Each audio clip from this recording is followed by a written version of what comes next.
بسم اللہ الرحمن الرحیم فصل صفحہ نمبر 392. کیا ہے اس کے اندر؟ اس کے اندر شفیع سے بچنے کا حیلہ ہے.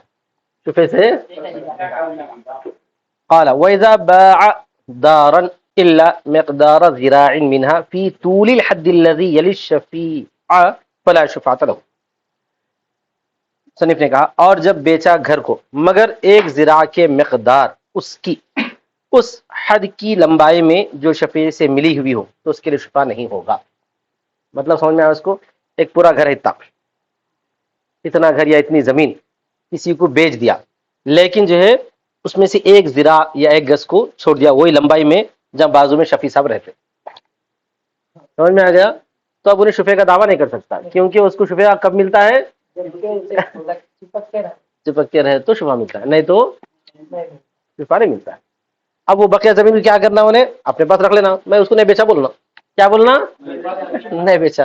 یا جو ہے اتنا بیچ دینا، بقیہ وہ ایک گز جو ہے ہدیے میں دے دینا، اور ہدیے بھی کوئی شفا نہیں ہے، تو شفیع صاحب جو ہے شفا لینے سے محروم ہو گئے.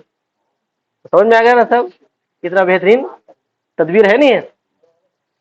جب بیچا گھر کو مگر ایک ذراع کی مقدار اس سے، یعنی اس گھر کی ایک ذراع کی مقدار نہیں بیچا، فی طول الحد الذی یلی الشفیع، اس لمبائی کی حد میں جو شفیع سے ملا ہوا ہے. شفیع کا گھر یہ ہے، ہمارا گھر یہ ہے، ہم نے بیچا ایک ذراع کو چھوڑ کے، ایک ذراع کو چھوڑ کے، تو شفیع صاحب شفیع کا دعویٰ نہیں کر سکتے.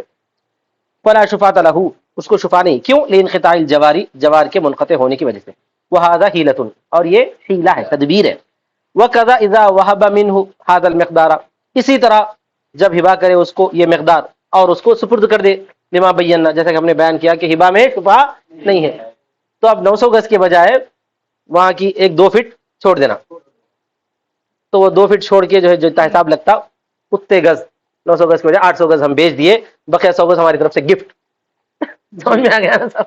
اب وہ گفٹ میں شفا نہیں ہے، انہیں جا کے کیا شفے کا دعویٰ کرتا.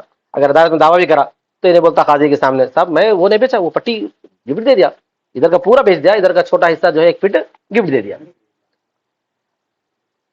وَإِذَا ابْتَاعَ مِنْهَا سَهْمًا، دوسرا اور ایک، اور جب خریدا اس سے ایک حصہ کسی قیمت کے بدلے. حصہ بولے تو غیر منقسم حصہ. ہم کیا کریں، ایک پوری زمین ہے، اس زمین کا جو ہے غیر منقسم حصہ مثال کے طور پر 100 حصہ خریدے، ٹھیک ہے. ثم ابتاع بقیتها، پھر خریدا اس کے بقیہ کو بھی. پہلے کیا کرا، 100 حصہ خریدا، ایک آدمی آ کے اگر 100 حصہ خریدا، خریدنے کے بعد اس کا جو ہے کیا بن گیا، 100 حصے کا شریک بن گیا، پرانے مالک کا شریک بن گیا. کتنے میں؟ 100 حصے میں، ٹھیک ہے. ثم ابتاع بقیتها، پھر اس کے بقیہ کو بھی خرید لیا. پہلے 100 حصے میں جو ہے انہیں خرید لیا، تو جو ہے پڑوسی کو شفیع کا دعویٰ کرنے کا حق کیوں نہیں رہتا تھا؟ اس واسطے کہ وہ جو ہے اس کی ملکیت باقی ہے. ابھی کس کی ملکیت باقی ہے؟ مالک کی ملکیت باقی ہے. اس کی ملکیت میں اور ایک آدمی شریک آ گیا، اتنا ہی ہو گیا، مگر اس کی پوری ملکیت ختم نہیں ہوئی. اب یہ حصے میں بھی انہیں ملکیت رکھتا نہیں رکھتا. نیا بھی یہ حصے ملکیت رکھتا ہے. کیوں رکھتا ہے؟ کیونکہ انہیں غیر منقسم حصے کا مالک بنا نا.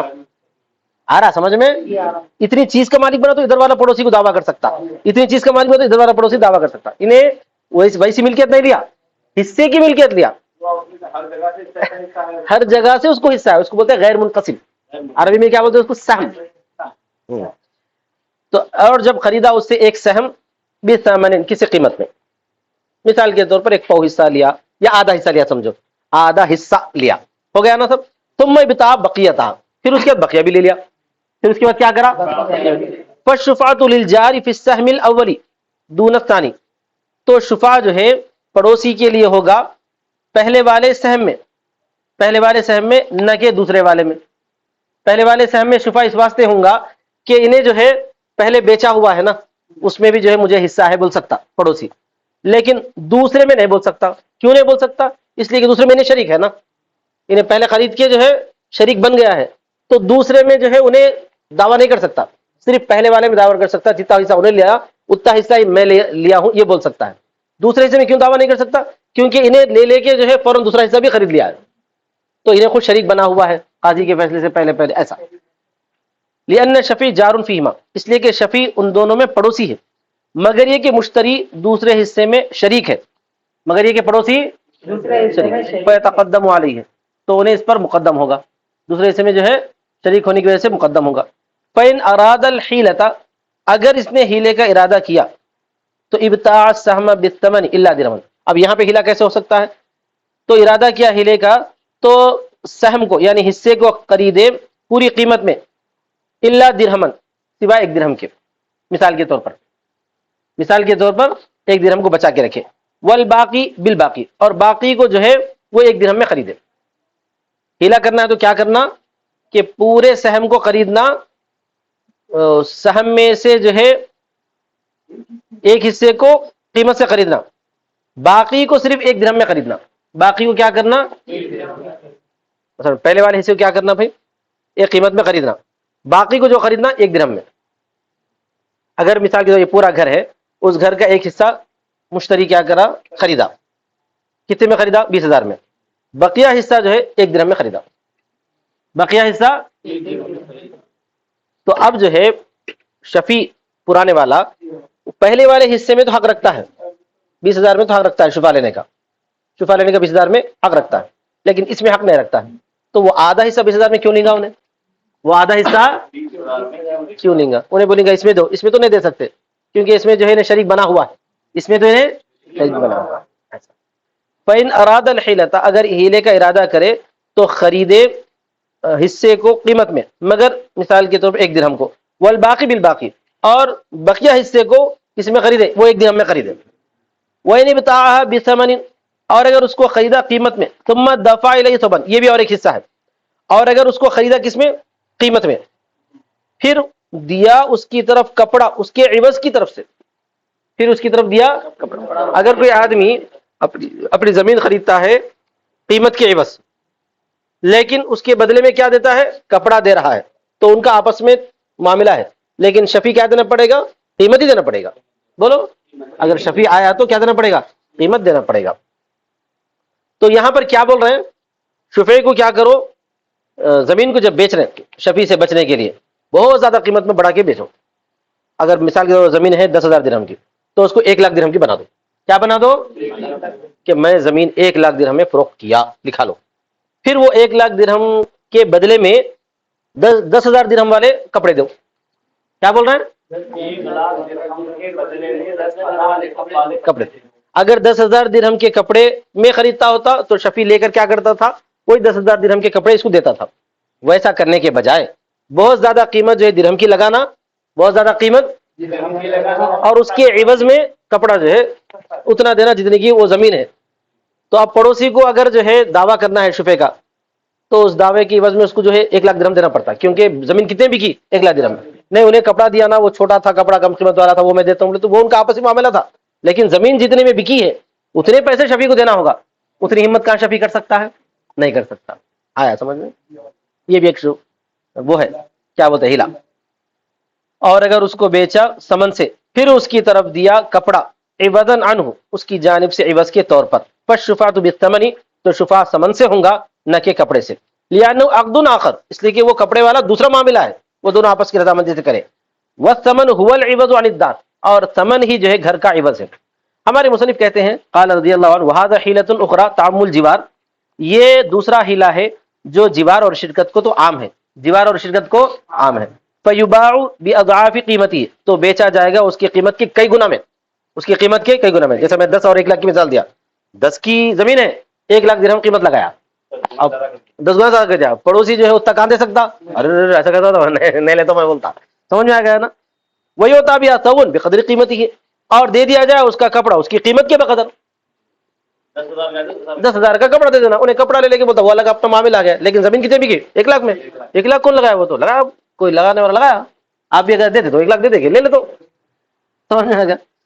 مگر یہ بولتے ہیں الا انه لو استحق المشفوعۃ يبقى كل ثمن على مشتری الثوب، مگر اس میں ایک ڈرا بیک ہے، اس میں ایک نقصان دوسرا ہے کہ اگر مشفوعہ کا کوئی مستحق نکل آیا، مشفوعہ زمین کا، اس زمین کا کوئی مستحق نکل آیا، تو باقی رہے گا پورا ثمن ثوب کے مشتری پر، ثوب کے مشتری پر پورا ثمن باقی رہے گا، کیونکہ اب ثوب کے بدلے میں کیا ہے، وہ 1,00,000 ہے، 1,00,000 روپے اس کو دینے پڑیں گے، اور پھوگٹ میں جو ہے 10,000 درہم کا کپڑا دے کے 1,00,000 روپے واپس لے لیتا۔ کیوں؟ اس لیے کہ اصل کتنے میں بکی زمین ہو، 1,00,000 میں بکی ہے، آیا سمجھ میں؟ تو مشتری ثوب پر لقیام البیع الثانی، تو بیع ثانی کے قائم رہنے کی وجہ سے فیتضرر بھی، تو اس کی وجہ سے اس کو بہت بڑا نقصان ہو سکتا ہے. تو ویسا ہیلا کرنے سے پہلے یہ بھی سوچ لینا، اگر کوئی اس کا مستحق نکل کے آیا تو وہ زمین کتنے کی جو ہے حاصل ہو گئی ہے، 1,00,000 درہم میں وہ زمین گئی، اتنے پیسے اس کو دینا پڑیں گا، کیونکہ وہ زمین کتنے کی تھی بولے ایسا 1,00,000 کی تھی نا بھائی، تو 1,00,000 روپے اس کو واپس دینا پڑے گا. 1,00,000 میں خریدا نا انہیں، 1,00,000 روپے اس کو واپس دینا پڑے گا اگر کوئی مستحق نکل آیا تو. تیسرا آدمی بولا تم لوگ کیسا بیچتے، زمین میری ہے. قاضی صاحب کیا کرتے، مستحق کو وہ زمین دے دیتے، تو انہیں کتنے میں بیچا، 1,00,000 میں بیچا، 1,00,000 درہم دینا پڑتا اس کو، تو نقصان ہوا نہیں ہوا. سمجھ آتا ہے. اب جہاں کپڑے کا معاملہ تو وہ کپڑا جو ہے الگ ہے، وہ کپڑا تم لے لو واپس ایسا. والاوجہ ان یباع بالدراہم الثمن دینار، ہمارے مصنف یہ بتاتے ہیں کہ اس سے بہتر یہ اوجہ مانے بہتر بات یہ ہے کہ بیچا جائے درہم کے بدلے میں، جو کہ ثمن ہے 1 دینار، درہم اور دینار کے بدلے میں بیچا جائے، وہ کپڑے وپڑے کو نہ لائے بیچ میں. حتی اذا استحق المشفوع، یہاں تک کہ مشفوع مستحق نکل کے آیا، یبطل الصرف، تو بیع صرف باطل ہو جائے گی. فیجب رد الدینار لا غیر، تو اس وقت دینار کو رد کرنا واجب ہو جائے گا، نہ کہ اس کے علاوہ. کپڑے کے بجائے وہاں پر دینار کو رکھ لو. بول رہے ہیں کیا بول رہے ہیں انہوں، یعنی کیا بول رہے 1,00,000 درہم میں دے دو، پھر اس کے بدلے میں جو ہے 1 دینار ثابت کرو. کیا بولو، 1 دینار ثابت کرو. تو 1,00,000 درہم کے بدلے میں 1 دینار لیا بول کے ثابت کر لینا، اور اس کی جو دونوں کی آپسی مقدار ہے وہ مقدار متعین کر لینا. اگر جو ہے کوئی مشفوعہ نکل بھی آیا تو زیادہ اس کو کتنا دینا پڑتا، وہ 1 دینار ہی دینا پڑتا، تو ادھر نقصان اس کا نہیں ہوتا. بہرحال یہ مختلف قسم کے ہیلے بتائے گئے ہیں جو شفع سے بچنے کے لیے. سب سے بہتر ہیلا تو اوپر والا ہے کہ اپنی جو ہے 1 گز چھوڑ دینا. آگے جو ہے بولتے ہیں کہ یہ ہیلا کرنا بہتر ہے یا نہیں ہے، سمجھ رہے ہیں؟ تو امام محمد رحمۃ اللہ علیہ فرماتے ہیں ہیلا کرنا مکروہ ہے، اس طرح کا ہیلا کرنا مکروہ ہے، بازو والے کو جو نقصان پہنچانا. لیکن امام یوسف فرماتے ہیں کہ مکروہ نہیں ہے، مکروہ نہیں ہے. کیوں نہیں ہے؟ کیونکہ جو ہے بازو والے سے ستانے کی وجہ سے انہیں کیا کرا، دوسرے کو بیچ دیا. ولا تکرہ الحیلۃ، حیلہ مکروہ نہیں ہے شفع کے ساخت کرنے میں. ابو یوسف کے پاس و نکرہ ہوئے، تکرہ ہونا چاہیے، وہ تکرہ عند محمد، یا ایک ہی نقطہ ہے، اور امام محمد کے پاس مکروہ ہے. لأن الشفاعۃ انما وجبت لدفع الضرر، اس لیے کہ شفاع واجب ہوتا ہے ضرر کو دفع کرنے کے لیے.